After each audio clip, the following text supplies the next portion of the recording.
Drage gledalke, dragi gledalci, začenjamo novo serijo pogovorov, ki bo priprava na beatifikacijo pokojnega papeža Janeza Pavla II.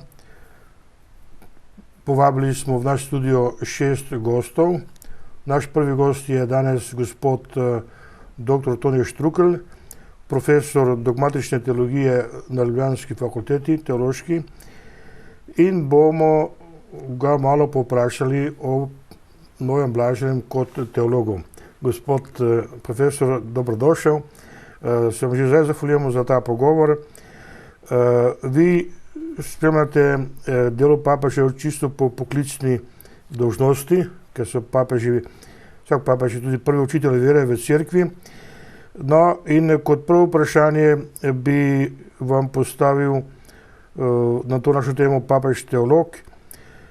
Kaj vse je izvolitev poljskega papeža pomenila takrat, ko je bil izvoljen, ko je po tolikih stoletij bil prvi ne Italijan, pa je Poljak, Slovan, prihaja iz komunistične dežele, bil je zelo pomemben škof na Drugem Vatikanskem cerkvenem zboru, potem ugleden moralist, strokovnjak za moralno teologijo, škof, ki je bil tesno povezan z množicami, mož, ki je znal nagovoriti mlade, potem mož neomajne vere, voditelj z velikimi in novimi pobudami, branitelj življenja in tudi teolog.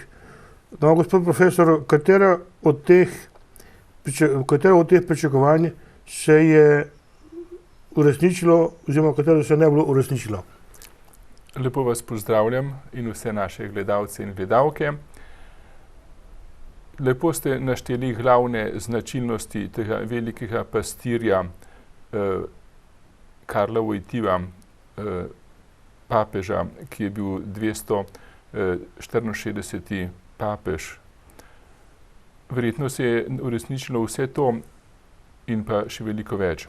Ob njegovi izvolitvi je njegov rojak, kardinal Štefan Višinski, rekel novoizvoljenemu Petrovemu nasledniku: ti boš popeljal katoliško cerkev v 3. tisočletje. Glejte, že to je bilo nekaj velikega, da je takrat komaj 58-letni papež res po božji dobroti doživel vsa ta desetletja, preživel celo atentat in zares pripeljal katoliško cerkev v 3. tisočletje. A ne le to.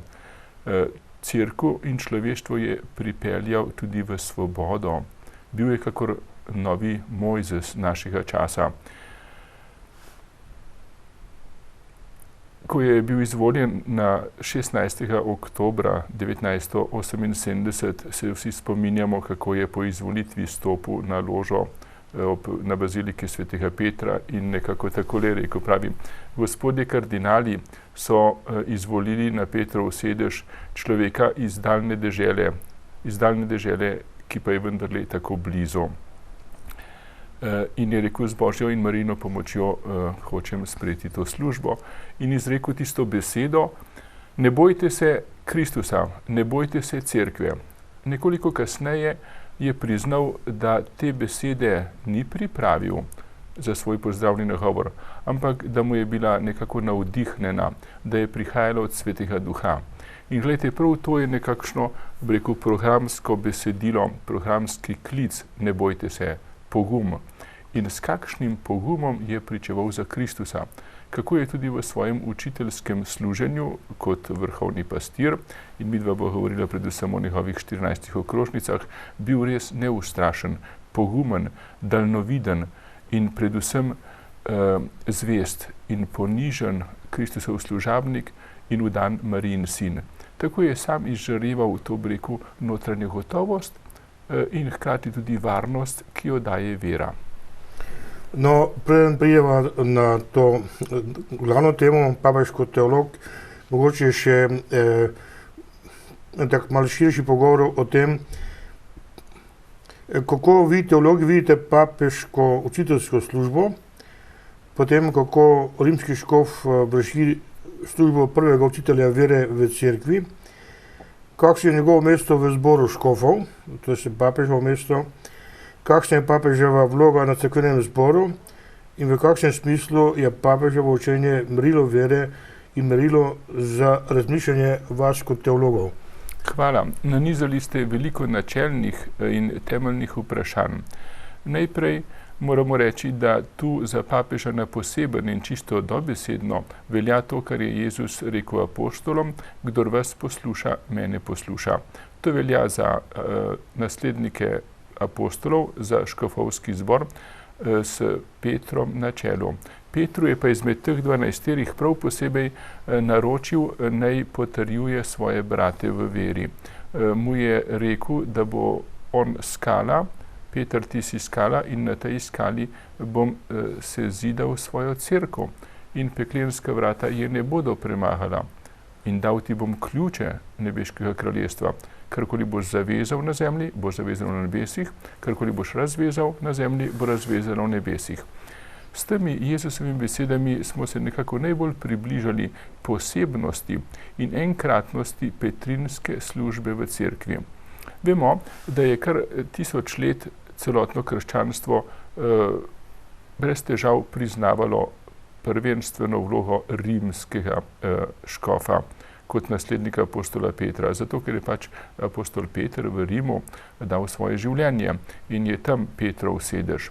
1000 let smo vsi kristjani skupaj nekako priznavali, da on predseduje v ljubezni, kakor se je že v začetku 2. stoletja izražil mučenec sveti Ignacij Antiohijski.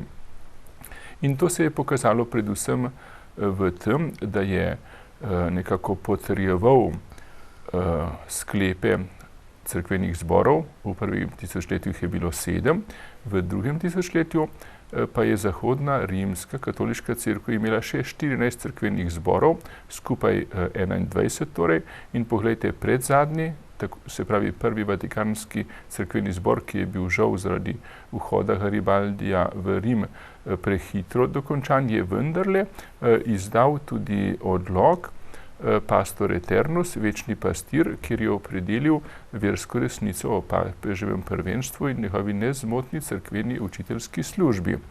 Drugi vatikanski koncil, ki je bil pred 50 leti, pred točno 50 leti se je začel, je dejansko gradil na tem. No in pri tem bi morda se spet vrnil k vašemu vprašanju in nanizal nekatere stvari. Cerkveno učiteljstvo nikakor ni nad božjim razodetjem, ampak to božje razodetje, ki je sestavljeno iz svetega izročila in svetega pisma, avtentično, se pravi zanesljivo in verodostojno razlaga. Razlaga ga v tem smislu, da božje besede, vsebovane v svetem izročilu in v svetem pismu, razlaga za vsak čas in v luči božjega razodetja pojasnjuje božji odrešenski načrt. In pri tem ima papež osrednjo mesto. Vzemiva spet kakšno versko resnico. Vsi škofje soglasno po vsem svetu jo nekako izrazijo in papež pa ima to avtoriteto, da to tudi potrdi. To je zelo pomembna stvar. Pa tudi, kadar ne govori uradno, kot pravimo ex cathedra, kadar ne opredeljuje kakšne nove verske resnice, smo mu verniki, katoličani, dolžni spoštljivo poslušnost vere. In to, gledajte, se pa redno, v redni obliki cerkvenega učiteljstva in njegovega papeževega učenja dogaja tedaj, ko papež oznanja evangelij. In to stori zlasti po okrožnicah, po apostolskih pismih, tudi po drugih nagovorih. V takšnem primeru, vidite, mu nekako res izkazujemo dolžno poslušnost vere, saj tudi on vse okrožnice naslovi najprej na sobrate v škofovstvu, potem pa na vse verno božje ljudstvo. Ker ste pa vprašali za teologe, je pa prav gotovo, tudi teologi smo pač kristjani. S tem, da nekako smo posebno poklicani, da služimo edinosti cerkve.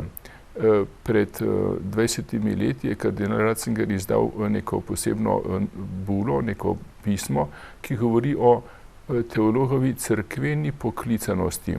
Teolog je poklican, da sodeluje s cerkvenim učiteljstvom. da nekako tudi pripravlja gradivo zanj, zlasti najožji papeževi sodelavci, recimo tisti, ki so pri Kongregaciji za verski nauk. Potem pa, ko so pa neki odloki sprejeti, ko izidejo papeški dokumenti, so pa teologi prvi poklicani, da to razlagajo, približujejo ljudem in nekako prevajajo v pastoralno pastirsko poslanstvo cerkve. In to se vidi zlasti, recimo, če vzamemo katekizem katoliške cerkve. Poleg Svetega pisma in drugih koncilov imajo odlično mesto, prav osrednjo mesto, prav papeževe besede, besede iz papeških okrožnic, ki nekako res sestavljajo to zgradbo naše vere. Zdaj, če se še malo vrnemo k celotni učiteljski službi, to je koncil skupaj s papežem in nikoli brez papeža. Pravilno. Gre za to konciliarno načelo, zborno načelo, plus osebno načelo, se pravi papež kot posamezna oseba, se pravi kot rimski škof, ima ta princip osebnosti zagotavlja, da je to živo v cerkvi.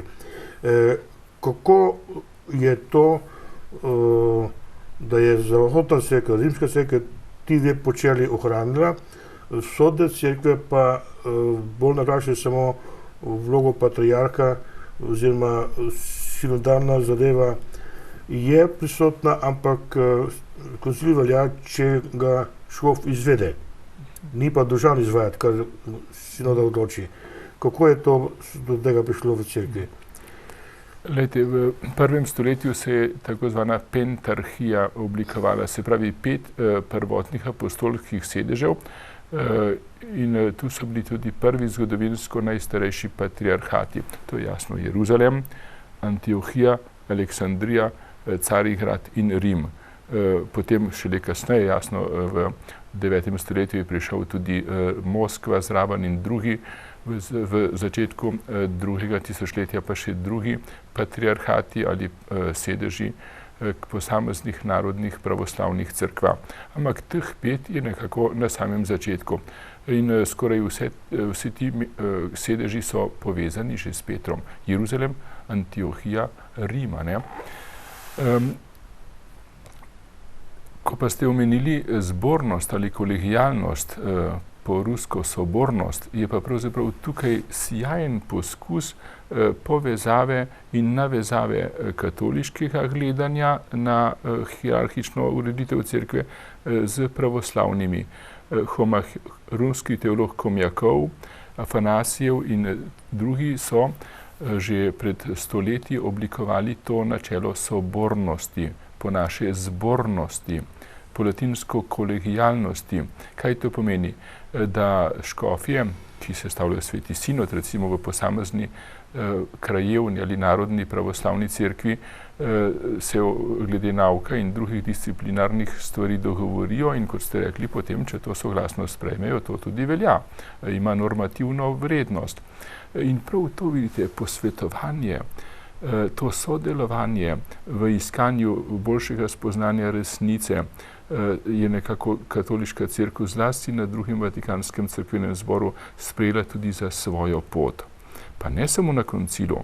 Imeli smo sedaj že veliko škofovskih sinod, kjer se prav isto načelo udejanja. Papež kot tisti, ki je prvi odgovoren za čistost nauka, za zdrav nauk, se hoče posvetovati, želi sodelovati z vsemi sobrati po svetu, s katerimi je sicer jasno povezan na različne načine, ampak na ta način pa prav posebej, ko jih za 3 tedne ali za 4 tedne na 2-3 leta zbere okrog sebe in se z njimi posvetuje. Poglejte, to načelo zbornosti, posvetovanja, sodelovanja je dobilo izraz, prav preko uradni izraz v teh škofovskih sinodah. Potem pa jasno tudi v vseh drugih rečeh.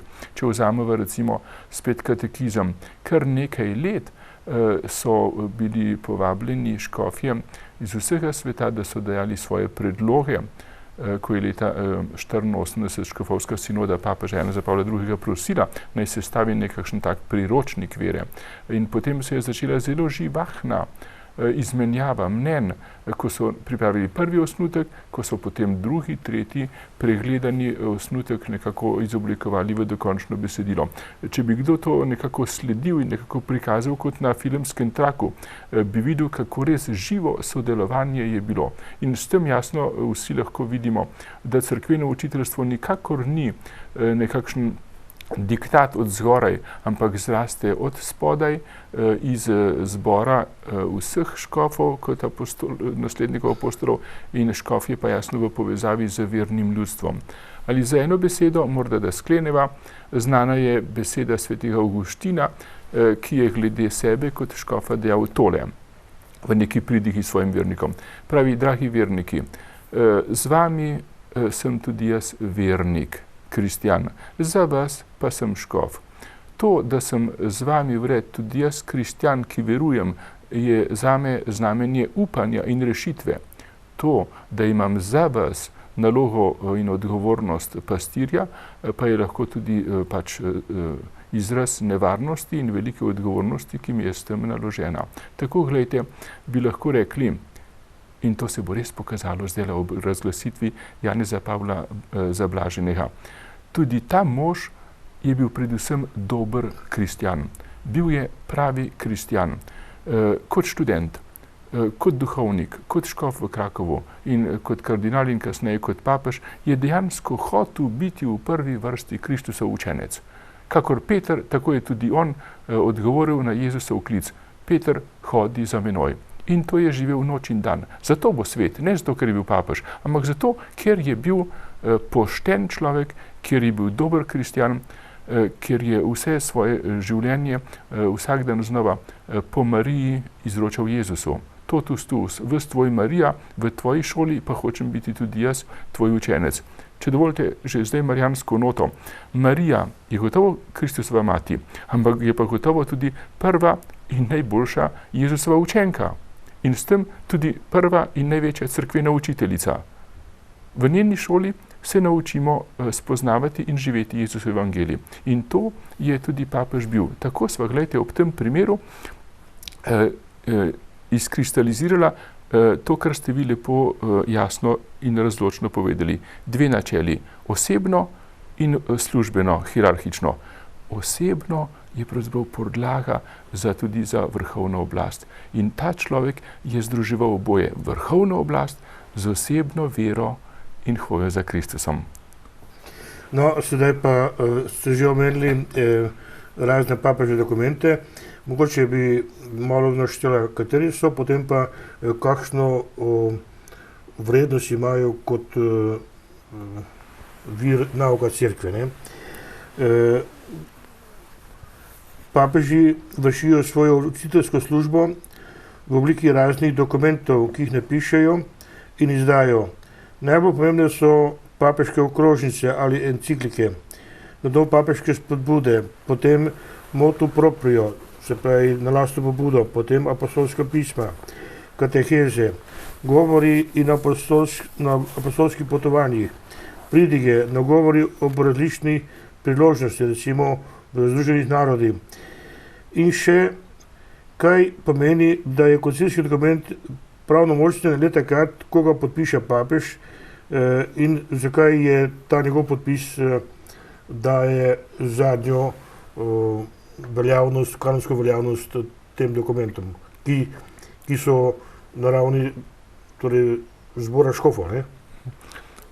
Hvala lepa. Zelo lepo in pregledno ste našteli po vrsti, po tehtnosti in dogmatični pomembnosti razne papeške dokumente. Bi začel kar pri zadnjem, ker je to nekako nam najbližje. Zares, dokumente drugega Vatikanskega cerkvenega zbora je podpisal Pavel VI. In jih s tem tudi razglasil, promulgiral in jim dal tudi uradno in obvezujočo veljavo. Pa ne samo dokumente, tudi liturgične knjige. Poglejte, ko vzamemo vsak dan misal, mašno knjigo, ali ko vzamemo lekcionarje, je čisto v začetku dekret papeža Pavla VI., ki je vse te liturgične knjige odobril in razglasil. Vidite, kako je to pomembno in s tem se odraža pravzaprav edinost v veri. Kjerkoli obhajamo sveto Evharistijo, jo obhajamo v občestvu s cerkvijo. Tako je pravzaprav papež kot glava, kot tista vrhovna avtoriteta, ki odobri in daje veljavnost dokumentom, hkrati vidno znamenje medsebojne povezanosti. Naj naši misionarji na Madagaskarju ali recimo v Ameriki, kjerkoli se boš udeležil svete maše, povsod boš v vidnem in živem občestvu s vso cerkvijo. Glejte, kakšna pomembna stvar je to. To ni zgolj pravni podpis, kakor za kakšen drug dokument, za kakšen zakon, ki ga kdo podpiše. Živa občestvenost. Živa občestvenost, tako pravilno. Ta, bi rekel, papeževa avtoriteta je v službi edinosti. Nekako, da povemo s prispodobo, jamči, da se mreža ne raztrha, kakor je po ustajenju rečeno. Čeprav je bilo toliko rib, 153, se mreža vendar ni raztrhala. To je tisto. To je blagoslov, za cerkev, ki je ena, sveta, katoliška in apostolska. Zdaj pa morda še na kratko o drugih dokumentih. Našteli ste vse različne oblike dokumentov, ki jih papež kot papež v svoji redni učiteljski službi lahko izda. In ker se bojo danes predvsem pogovarjala o 14 okrožnicah Janeza Pavla II., je morda primeren trenutek, da jih najprej naštejeva. Lejte, pa bi jih naštel tako, da bi v 4 skupinah razdelal po 3. In k tretji skupini bo potem še 2 dodala, da jih bo tam 6. Prvi krog okrožnic Janeza Pavla II. Je tako zvani trinitarični triptih. So teološke okrožnice in sicer prva govori o Jezusu kot človekovem odrešeniku, redemptor hominis, druga govori o Bogu, očetu, ki je bogat v usmiljenju, dives in misericordia, in tretja govori o svetem duhu, o Gospodu, ki oživlja, dominum et vivificantem. To je prva skupina. Druga skupina okrožnic je socialne narave in te so nastale v razponu 10 let, od 81 do 91, tako je, in so laborem exercens o človekovem delu, potem solicitudo rei socialis o skrbi za socialno družbeno življenje in končno centesimus annus, stoletnica ob prvi papeževi socialni okrožnici, ki jo je že v prejšnjem stoletju napisal papež Pij. No, k tema dvema bi lahko dodali, ker so pomembne in se bo pri njih zadržala, tretjo skupino, ki pa so tako zvane eklezialne, cerkvenostne, in te so Slavorum apostoli, slovanska apostola Ciril in Metod, kakšno, bi rekel, tudi pomembno sporočilo za nas vse, da je ta papež Poljak naša slovanska blagovestnika tako počastil, da je nima po svetu posebno okrožnico. Potem jasno Redemptoris missio, poslanstvo odrešenja, in pa o cerkvi še Utunum Sint, da bi bili vseeno. K tema dvema lahko pridružimo seveda po svoji naravi še okrožnico o Mariji, Redemptoris Mater, in pa seveda o Evharistiji, ki je bila njegova 14. in zadnja okrožnica, se pravi Eklezija de Eukaristija. To bi bila zdaj tretja skupina, in četrta so pa še tako zvane antropološke okrožnice, ki govorijo o pomembnih etičnih vprašanjih, in to so Veritatis Splendor, sijaj resnice, Evangelium Vitae, evangelij življenja, in pa še Fides et ratio, o razmerju med vero in razumom. Glejte, teh 14 okrožnic je pravzaprav en velik korpus, veliko, bi rekel, telo, kot stožer, kot temelj učiteljske službe častitljivega božjega služabnika Janeza Pavla II., kmalu blaženega. No, zdaj, mogoče se malo kot uvod v to kompleksno vsebino nauka, ki je podana v okrožnicah, se zaustavimo najprej pri prvi, človekov odrešenik. Zakaj je to prva okrožnica bila in zelo zgovoren je tudi naslov Človekov odrešenik, se pravi Redemptor hominis, to je v bistvu začel je z drugo Božjo osebo. Ne? To se pravi ta trinitarnični tritih. In po vašem, zakaj je papež izbral prav to temo in Kristusa kot začetek svoje učiteljske službe na tej ravni, na ravni okrožnic? Zelo pravilno ste povedali, da prva okrožnica je nekakšen program, nekako nakaže vse glavne teme, ki se bodo potem razvile in orkestrirale v drugih okrožnicah in v drugih dokumentih. Naslov je zelo zanimiv. Redemptor hominis, človekov odrešenik. Dejansko se pri tem papež, ki je bil tudi sam koncilski teolog, skupaj z kardinalom jezuitom Henrijem de Libacom, sta največ sodelovala pri koncilskem dokumentu Gaudium et Spes, se pravi pastoralna konstitucija v cerkvi v sedanjem svetu. In tam je v členu 45 zelo pomemben stavek, ki ga je tudi papež pozneje pogostokrat navajal in se takole glasi. Cerkev veruje, da v Jezusu Kristusu, svojem Gospodu in učitelju, najde ključ, središče vse človeške zgodovine. Jezus Kristus je v resnici hrepenenje vseh src in izpolnitev vseh njihovih pričakovanj. In na to vidite besedilo, da Jezus Kristus, odrešenik vsakega človeka, se papež pogosto sklicuje. In še drug pomemben stavek je iz Gaudium et Spes, ki ga je pokojni papež največkrat navajal, to je številka 22.2, kjer je takole rečeno. Jezus Kristus se je svojim učlovečenjem tako rekoč zedinil s slehernim človekom. Bom ponovil. Jezus Kristus se je svojim učlovečenjem tako rekoč zedinil s slehernim človekom. S človeškimi rokami je delal, s človeškim razumom mislil, s človeškim srcem ljubil. Bil nam je enak vsem razen v grehu.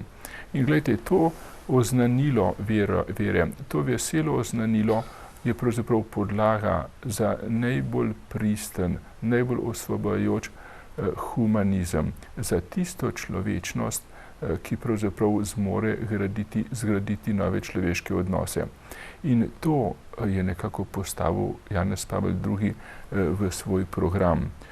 Ko je imel leta 1976 še kot krakovski kardinal duhovne vaje za papeža Pavla VI. In za člane rimske kurije pod naslovom Znamenje nasprotovanja, je povedal, kako so na Poljskem, v njegovi domovini, še v času marksizma se katoliški izobraženci zbirali in so kot prvo točko hoteli ovreči trditve marksizma, češ, da je materija trajna, pa so pokazali, da to ne more držati. V naslednjem koraku so pa pokazali še več, da gre za človeka, da noben sistem človeka ne sme usužniti, ga popredmetiti, ga ne sme zlorabljati. In da bi se to res zgodilo, da bi res človeku prinesli pravo notranjo osvoboditev, so ugotovili v tako hudih razmerah tistih časov, komunistične prevlade, da je samo Kristus odrešenik. In spet pravi koncil, kdor hodi za Kristusom, Bogom in človekom, pristnim človekom, tudi sam postaja bolj človeški. Glejte, to je izhodišče. Šlo je za človeka, sedanjemu človeštvu in vsakemu človeku v Kristusovi luči razkriti ves Božji načrt odrešenja. Pokazati, kako je Bog človeka ustvaril po svoji podobi in ga je po Kristusu odrešil in ga v Svetem Duhu vodi k temu, da bi dosegel vso svobodo Božjih otrok. Tako vidite, je v tej teološki viziji vključen že tudi družbeni program. Tu gre za dejansko takšno gledanje, ki more ustvariti družbeni preobrat, resnično, blagodejno, osvobajajočo revolucijo, preobrat. In do tega je tudi prišlo. Poleg te osnovne misli, ki je že v samem naslovu podana, človekov odrešenik, je papež v tej okrožnici nanizal in nekako že vnaprej vključil tudi vse druge velike teme in vprašanja, ki jih bo v naslednjih okrožnicah razvijal. Najprej gre tukaj za vprašanje človeka, sva rekla, večkrat je poudaril misel, človek je pot cerkve. Temeljna pot pa je Kristus. Kristus in človek, Kristus pravi Bog in pravi človek, to je osvoboditev za človeka. Potem je spregovoril že o Mariji, je spregovoril o Evharistiji, o ekumenski razsežnosti, zlasti tudi o evangeliju življenja, ne ubijaj, dostojanstvo človeka, vse tudi etične teme je že tukaj vključil. Tako da lahko rečemo, da je to dejansko filozofija pastorala in vera cerkve združena v eno. No, tu ste zdaj zelo dobro povzeli, filozofija pastorala cerkve je združena v eno. Ja pa imam še eno drugo vprašanje. V javnosti, pa sploh v Sloveniji, vlada neko prepričanje, da cerkev odreagira na izzive časa in da straplja za časom. V tem pristopu, ko ste pa zdaj podali, pa kot bomo videli potem tudi v okrožnicah, pa papež razmišlja in deluje na eni drugi ravni. To je, da poda vizijo človeka iz krščanskega zornega kota.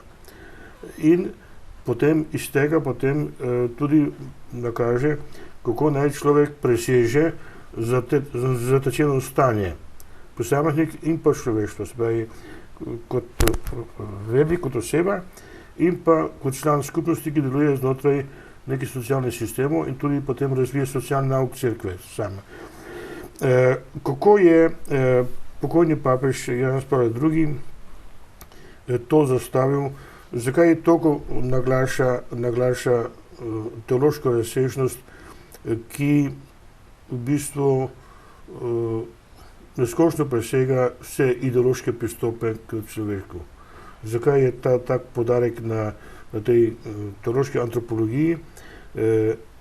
Je to njegovo prepričanje ali je to bila tudi zahteva takratnega kulturnega okolja? Vprašanje, ki ste ga zdaj razgrnili, že samo po sebi kaže na neko poslanstvo cerkve, ki mu pravimo preroška služba v cerkvi. Jezus Kristus je obljubil cerkvi Svetega Duha, ki bo cerkev in apostole spominjal na ves njegov nauk, jih bo vodil vso resnico in jim bo oznanjal prihodne reči. In gledajte, cerkev v luči in v moči pod vodstvom Svetega Duha spoznava in prepoznava znamenja časov in v luči večne Božje modrosti in resnice daje odgovore na posamezna vprašanje časa. Pa ne, da bi, kot ste rekli, cepljali za časom. Pogostokrat se zgodi, da v svoji daljnovidnosti že anticipira, že vnaprej daje pač rešitve, ki se bodo šele kasneje morda izkazali za pravilno.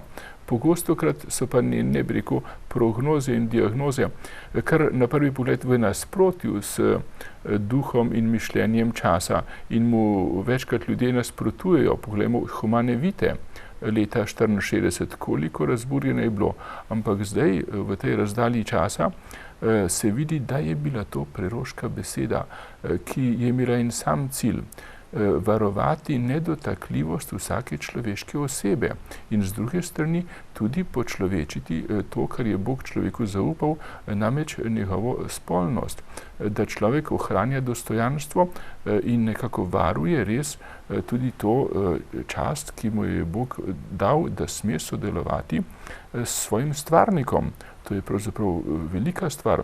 In gledajte, tudi teh vprašanj, se jih bo kasneje dotaknila, papež nekako ni spregledal, kakšen neustrašen zagovornik je bil papež za svetost človekovega življenja od spočetja do naravne smrti. Prav v luči Kristusa, Božjega Sina in pravega človeka je zagovarjal, branil in razglašal nedotakljivo dostojanstvo slehernega človeka. Tako da z eno besedo res lahko rečemo, da se tu javlja preroška služba cerkve. To pa ne visi nekako v zraku, ampak cerkev vedno, kot je že Jezus rekel, prepoznava znamenja časov in odgovarja na potrebe. In to so dejansko vedno več te svetniki. Bolj kakor kakšne, bi rekel, miselna spoznanja, je pričevanje svetnikov tisti odgovor od zgoraj na vprašanje od zgoraj.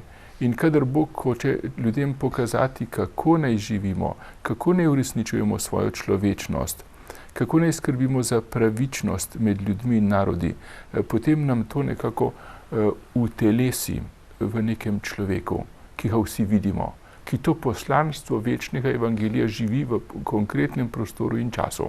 Vzemite mater Terezijo.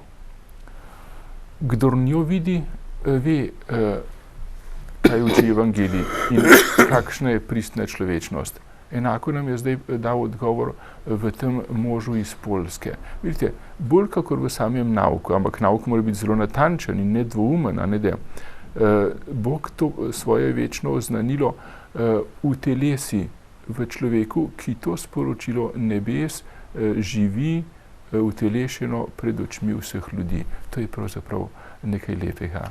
A bi lahko v istem miselnem kontekstu tudi pristopili k njegovi okrožnici o Božjem usmiljenju, se pravi o Bogu očetu, ker papež je napisal v času, ko je bilo v Evropi jasno, da so ideologije, totalitarne ideologije prejšnjega stoletja sprožile strahovito sovraštvo med narodi. In odgovor papežev je teološki, se pravi, da naj človek, kristjan, posnema Boga v njegovem usmiljenju, v tem smislu, da Bog odpusti tudi največji greh, zato ker ima človeka rad, ker človeka ljubi, in da je osvobajanje od sovraštva, recimo, ali pa da je bistvo sprave odpuščanje, v smislu, da človek Boga posnema tako, da se v veri poda na čisto nova pota. In da vse tiste blokirana stanja, razne oblike zla, kot so poboji, kot je vse drugo, kar da moraš ne odpustiti, pa ne pozabiti po človeško, da to človek poseže tako, da posnema Boga v njegovem usmiljenju. Tu gre za klic k eni čisto novi stopnji vere. Kako bi vi to razložili kot teolog? Zdaj sva prišla k papeževi drugi okrožnici o Bogu očetu, ki je bogat v usmiljenju, Dives in Misericordia. Ta okrožnica je išla na od svetega Andreja 30. novembra 1980. Zelo pomembno sporočilo ima, ki se nekako navezuje na mistični impuls, pobudo, ki jo je že kot duhovnik in študent Karl Wojtyła spoznal ob neki redovnici Faustini Kowalski.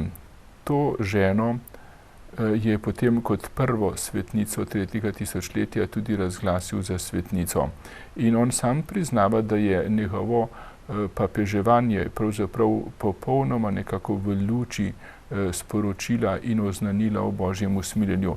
In da se je z ene strani res navdihoval pri tej svetnici, pri njeni mistiki, z druge strani pa so ga razmere same nekako vodile v to, da je to pravzaprav najpomembnejše oznanilo za današnjega človeka, oznanilo o Božjem usmiljenju.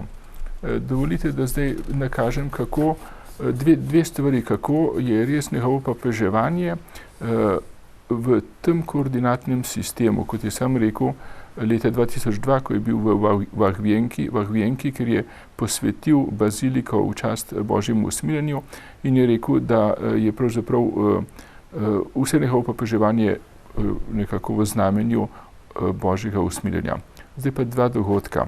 Prvi, komaj pol leta po objavi te okrožnice, sem rekel 30. november 80, se je zgodil napad na papeža.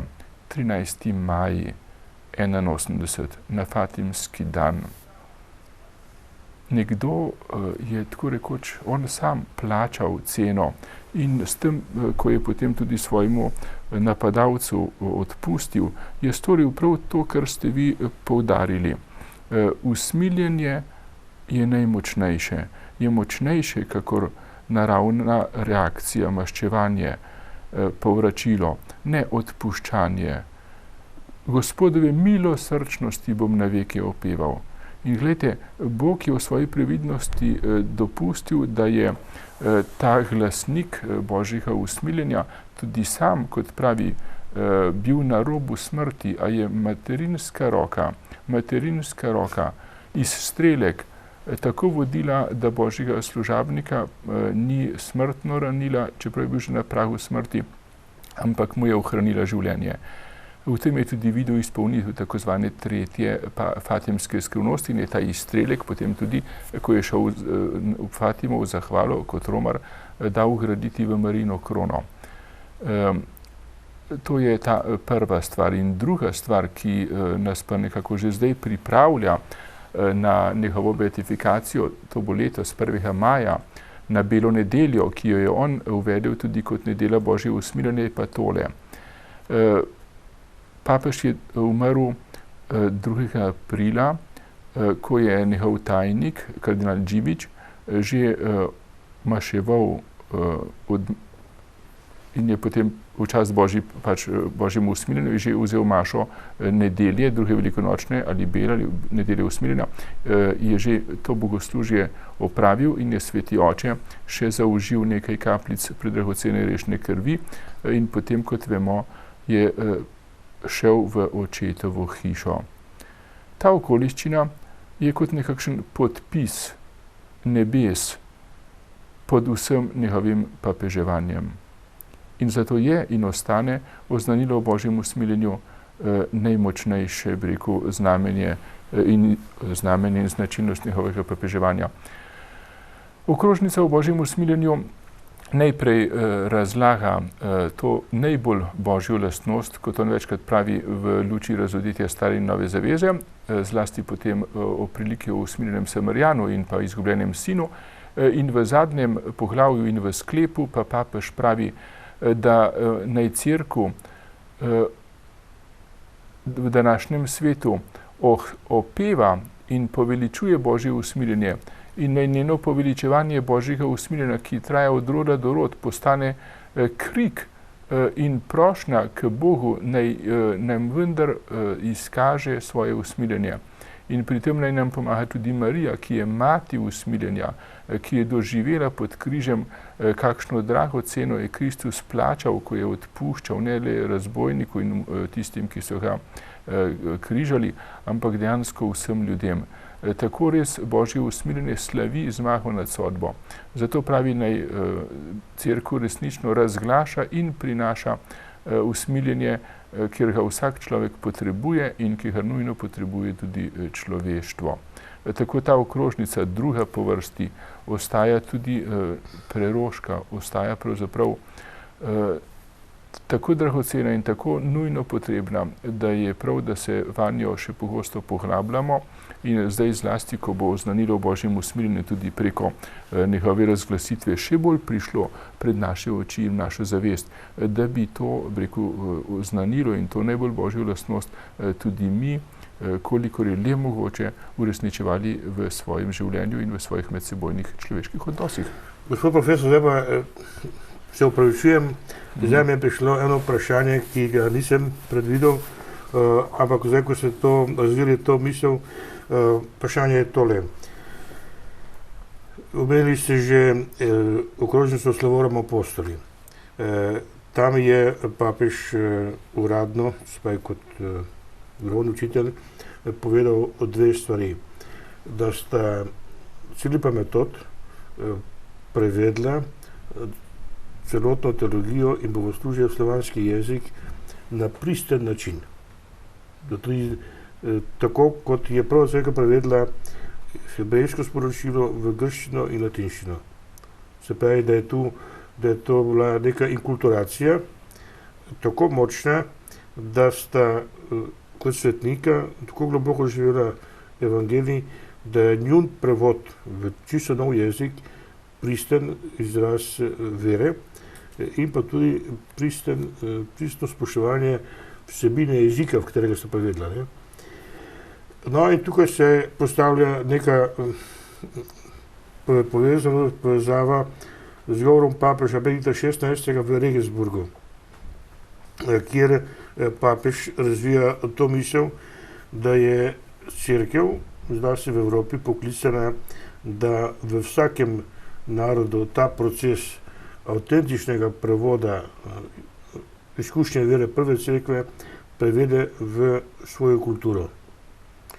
V kakšnem smislu je ta okrožnica Slavorum Apostoli proroška, da je to papež nakazal, pa tudi izpeljal, in kakšne razloge papež navaja, da sta Ciril pa Metod to delo dejansko upravila tako, da lahko gotovo trdimo, da je njun prevod evangelija v staroslovanski jezik dejansko pristen, da se tam inkulturacija izvršila v popolnem smislu.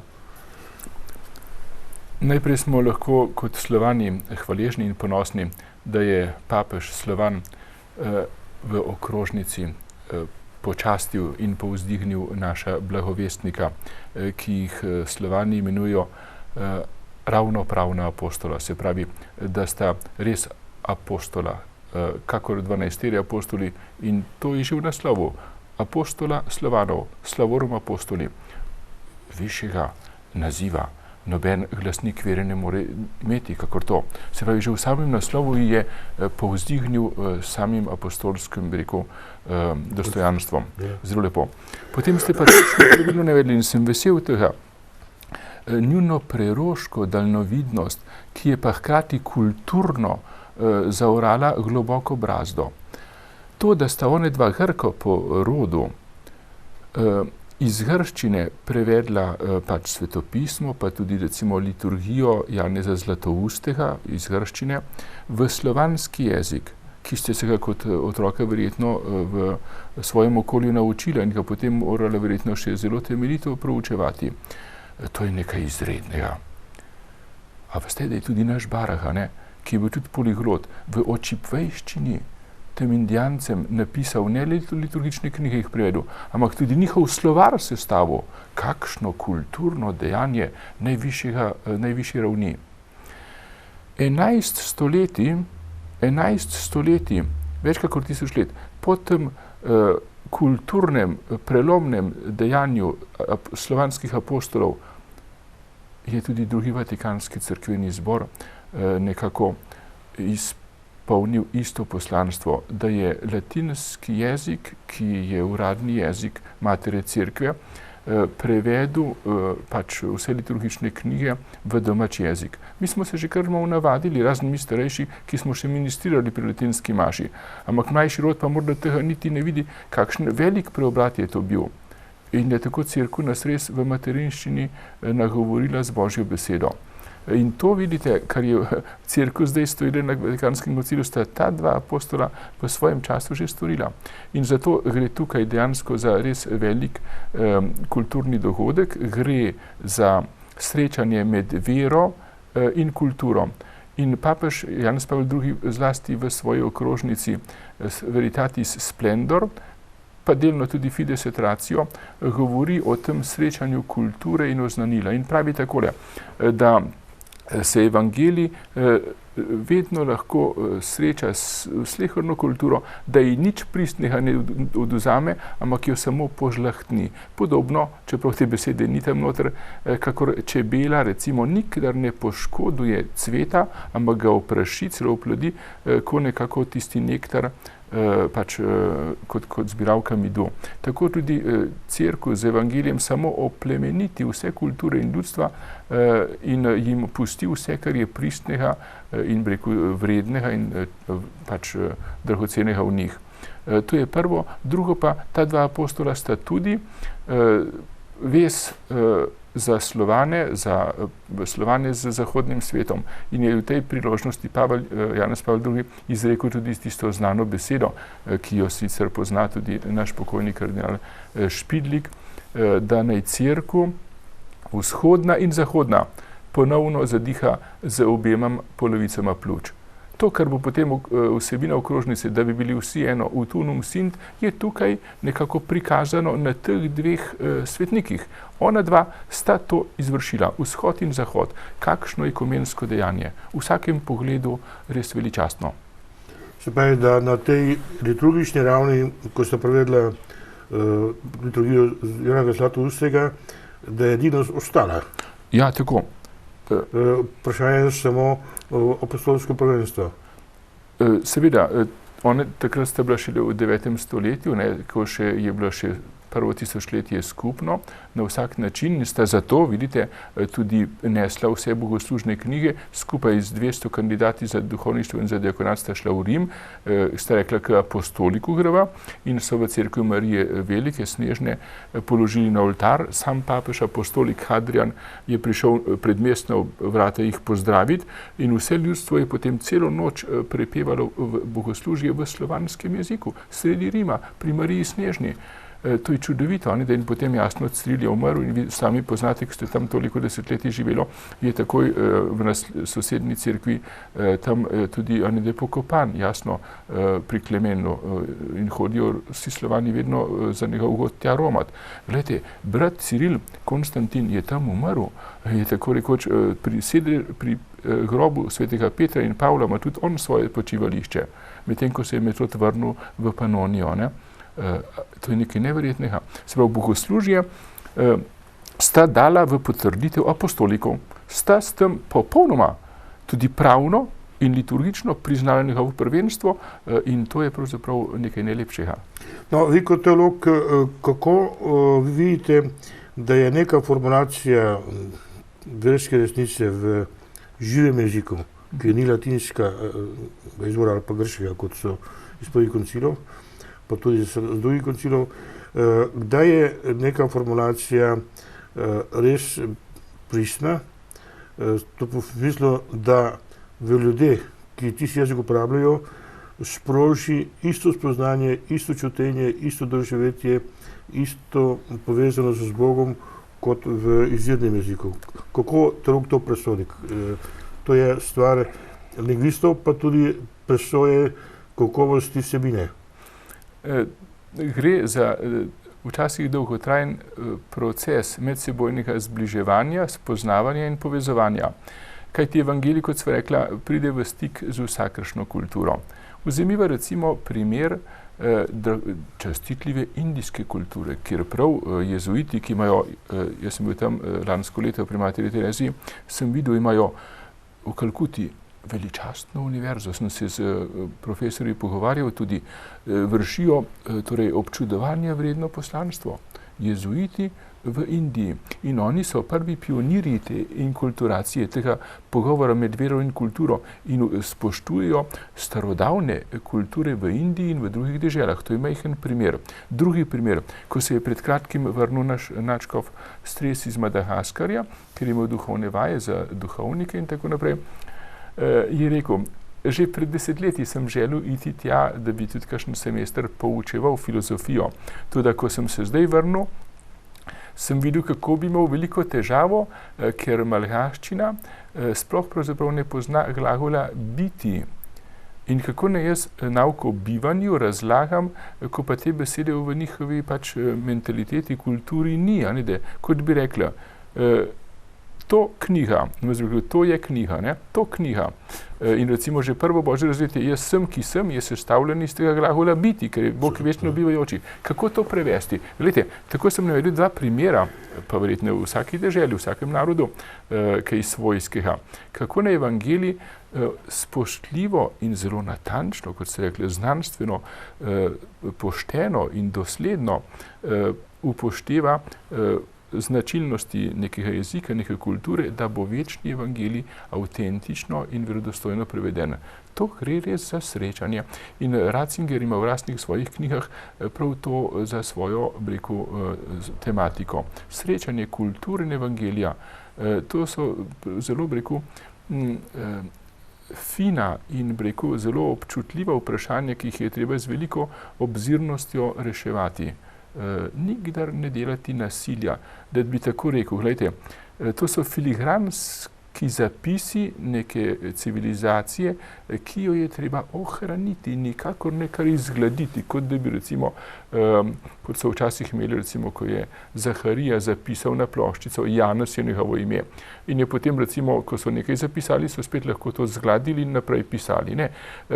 Evangelij ne sme ničesar pristnega zabrisati, izgladati, nekako odpraviti, ampak to spoštljivo ohranjati in povezovati. Gre za neko sožitje, za neko simbiozo, kjer nedvomno deluje tudi Božji duh. In cerkev je vedno ta občutek imela. Rekli ste, da gre za proces. Ja, za proces. Več časov. Kaj je v tem procesu tisto, na kar mora biti teolog posebej pozoren? A so to nove vsebine, ki jih jezik ustvarja, ali pa je to teolog preverja učinke sporočila v ljudeh? Če dovolite, bom najprej čisto teološko odgovoril. Ključ, merilo za pravo obliko, za pravo uresničevanje tega procesa je evangeljsko oznanilo. Beseda je meso postala. Kristus je prvi naredil odločiven korak v tej enkulturaciji. Kot Bog, kot večno bivajoči, je prišel na ta svet v določenem času, v določenem prostoru. V judovski kulturni prostor je vstopil, je postal človek. Vidite, in ker se je svojemu človečenjem zedinil s slehernim človekom, zato vidite, se to prevajanje vedno čisto konkretno izvršuje, nikdar zgolj abstraktno. Kakor je on postal človek, Jezus iz Nazareta, rojen iz Device Marije, trpel pod Poncijem Pilatom, kakor je bil človečen posveten duhu, tako, gledajte, se tudi evangelij pod vodstvom Svetega Duha vedno znova uteleša. To je nekakšen teološki ključ in nekakšno merilo, da bo Kristus res navzoč v vsaki kulturi, v vsakem narodu, ves in ves pristen. In če dovolite, da je pa povratno dokazilo, da je tako. Kadarkoli je recimo Juan Diego v Mehiki, Guadalupine, ko se je bil deležen Marijinega prikazovanja in je Marija se mu prikazala na tistem platnu, ki je bil njegov predpasnik, kot mestejka, kot domačinka, so pa rekli ti ljudje, poglej, če je pa Marija ena izmed nas, potem je pa krščanstvo res pravo. To je bil in tak, podpis spet iz nebes, da je to oznanilo misionarjev za njih primerno. In vedno je tudi Mati Božja recimo nekako potrdila pristnost tega oznanila, zato je tudi v vsaki krščanski duhovnosti Marijina vloga tako pomembna, kajti po njej je Kristus prejel človeško naravo. In mi Kristusa prepoznamo predvsem in ga prejmemo in živimo predvsem po materinski vlogi Marije. Glejte, tako kot je po Mariji in po delovanju Svetega Duha Kristus postal človek, Jezus iz Nazareta je naš odrešenik, podobno tudi jasno vstopa v vsako kulturo. To morda je nekako najbolj nazorno in utelešeno, razvidno. Zdaj, če zaključimo ta najni pogovor, ki je zelo zahteven, sedaj po tem pogovoru, kaj bi rekli, v kateri segmenti, v kateri prvina, posedlina je pokojni papež Zenobi Blaženi bil dejansko velik teolog. Torej, človek, ki je prevajal Božjo besedo v konkretno življenje in mu je to uspelo. Se pravi, da je sporočilo zaživelo v ljudeh, v kristjani. Glejte, ta človek si je gotovo s svojim delovanjem, svojo pristno človečnostjo osvojil srca vseh. Vi sami veste, da ob njegovem pogrebu se je v zgodovini človeštva zbralo največ ljudi. Tako velikega zbora ljudi še ni bilo na tem svetu, ampak fizično zbranih na trgu svetega Petra. Poleg tega pa jasno tudi prek sredstev družbenega obveščanja so bili povezani praktično skoraj vse človeštvo. Kaj to pomeni? Ta človek je sporočilo nebes posredoval tako otipljivo sodobnemu človeku, da so ti ljudje rekli, to je pa naš človek. Ta pa ne govori vsakega.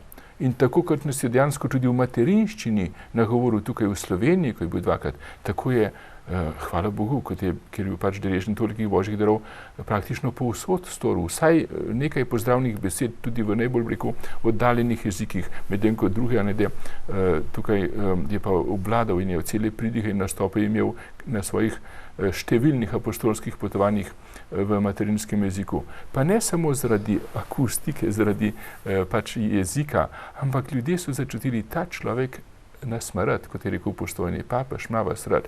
Tako je njegovo trajno sporočilo to, da je Bog človeku vedno blizu. To je prvo. Njegov nauk, njegovo teološko sporočilo bo pa ostalo jasno vir nenehnega navdiha. Druge njegove knjige, zlasti pa okrožnice in spisi in pisma in pridige in vir navdiha in preučevanja še za mnoga desetletja.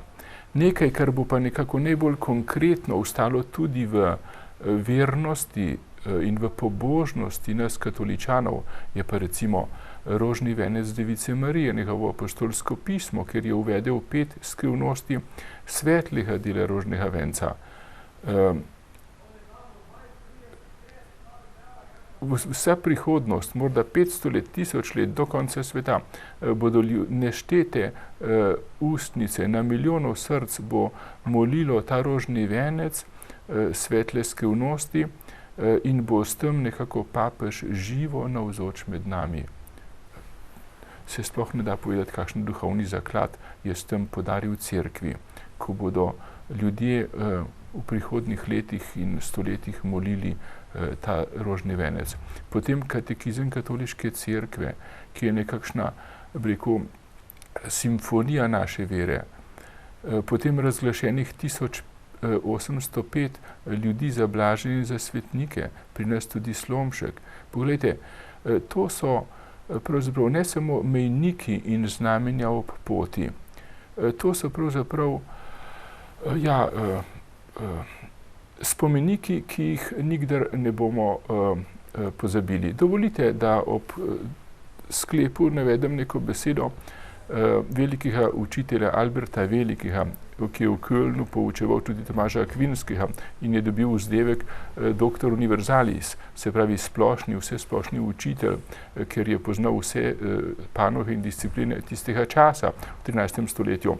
Je pa tako lepo pisal v pridige eno besedo, ki mislim, da je nekako kar primerna tudi za novega blaženega Janeza Pavla II. Takole pravi: če bi kakšen človek od Kölna do Rima pri vsakem milnem kamnu, se pravi dobrih 1400 metrov, dobro kilometer, pri vsakem milnem kamnu od Kölna do Rima zgradil stolnico iz čistega zlata, zato da bi ljudje v njej in v njih peli in molili do sodnega dne, to še ne bi bilo nič v primerjavi z dejanjem, ki bi ga pa storil tisti človek, ki bi svojemu bližnjemu v njegovih telesnih in duševnih težavah pomagal.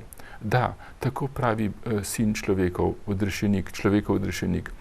Nisem prišel na svet zaradi stolnic iz čistega zlata, tudi ne zaradi molitve in petja, ampak vse svoje trpljenje sem prestal na križu zaradi človeka. In tu mislim, da je nekakšno sporočilo tudi Janeza Pavla II. Za človeka je bil tukaj kot papež in človeku je oznanjal Kristusa, ki je človekov odrešenik. To mislim, da bo trajen vir premišljevanja študija, posnemanja, ne samo za katoličane, ampak tudi za vse ljudi dobre volje. Že tudi njegova mladostna psihologija, ki jo je študiral in poučeval, pa nauko etiki, pa njegovo pesništvo. Ja, kako pristen človek je. Kako pristen človek je. Kako bi rekel, prikupen je za vsakega, ki se zanima za krščanstvo. Tudi to, da je bil pesnik, da je bil nekako res, pa smučar, pa športnik, pa tako naprej. Tako je napisal svojo zadnjo okrožnico, Cerkvis Euharistije v uvodu pravi: 50 let duhovništva sem doživel. Kot papež sem maševal na najrazličnejših krajih, včasih na trgih z ljudmi, ki jih je bilo na tisoče, na milijone zbranih, včasih ob gorskih kapelah, včasih tu in tam. Pravi, to skrivnost vere sem smel obhajati na najrazličnejših krajih, a vedno sem doživljal, da je to skrivnost vere. Ves Kristus je tukaj. Vsa cerkev, zemeljska in nebeška, je zbrana okrog Kristusa, ki se daruje za nas. Pravzaprav himnično, poetično je potem s Tomažem Akvinskim končal to svojo 14. okrožnico, ki pravi: ti pastir nas s kruhom hrani, ti nas brani, ti nam obstoj obstani, ti nam daj delež med svojimi blažnimi in tako naprej. Torej, to je res človek, ki je pravzaprav ob Kristusu, zlasti ob euharističnem Kristusu in ob njegovi materi Mariji bil pristen človek in blizu vsakemu človeku, zlasti trpečemu, tistemu, ki mu je bilo potrebno podati roko, ga pogledati v oči in mu reči: vstani, vstani in hodi. In tudi njegov zadnji spis je: vstanimo, pojdimo. Ne? Se pravi, tudi ob slovesu hoče reči človek: vstani, hodi, ne ob tiči, kjer si, ampak nadaljuj, kajti Kristus te z večno ljubeznijo priteguje k sebi. Gospod profesor Tone Štrukelj, hvala za ta pogovor, hvala za to, da ste nam predstavili novega blaženega papeža Janeza Pavla II. Kot izjemnega teologa in tudi za to sporočilo, da je teologija zanj in za vsakega človeka izbire tudi najgloblji navdih za življenje po krščanskem nauku. Še enkrat hvala lepa, da ste bili z nami. Hvala lepa, pozdravljeni.